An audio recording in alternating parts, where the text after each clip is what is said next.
सहकार्य केल्या.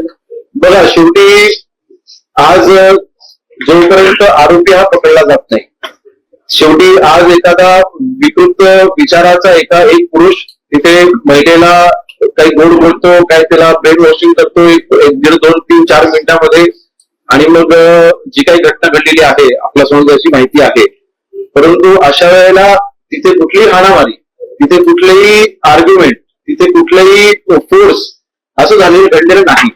जे काही घडले ते अतिशय शांततेने घडून झालेलं आहे. आणि त्यामुळे कोणी अलर्ट राहायचं तिथे म्हणजे किंवा तिथे उडाउडत चाललेली आहे, हाणामार झाली असं काहीच घडलं नाही.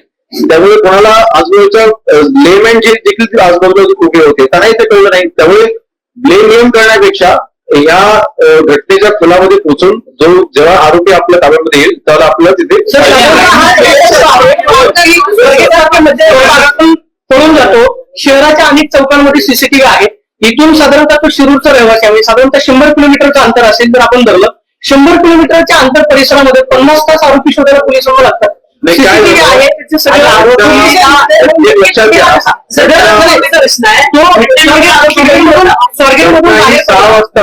6 वाजता घडली, फिर्याद ही 9 वाजता आलेली आहे, मध्ये 3 तास गेलेले आहे. जोपर्यंत फिर्याद येत नाही तोपर्यंत पोलिसांना कळलं. फिर्याद आल्याच्या नंतर जेव्हा 9 वाजता फिर्याद आली, जेव्हा तक्रार आपल्या पोलीस स्टेशनला आली, त्यानंतर अर्ध्या तासाच्या आतमध्ये आपण आरोपीला आयडेंटिफाय केलेला आहे. आयडेंटिफाय केल्यानंतर आपण सीसीटीव्ही फुटेज आपण ट्रॅक केले आणि तोपर्यंत तो एका आता विशिष्ट ठिकाणी तो गेलेला आहे. मला ते लोकेशन डिस्क्लोज करायचं नाही, परंतु आपण प्रयत्न केला आणि तो जो गेला तो आरोपी हा बाय बस त्याने ते ट्रॅव्हल केले ते आपण ट्रॅक केलेलं आहे. परंतु घटना घडली 6 वाजता, तक्रार आली 9 वाजता. या मधल्या 3 तासाच्या गॅपमध्ये आपल्याला कुठलीही त्या घटनेची माहिती नव्हती.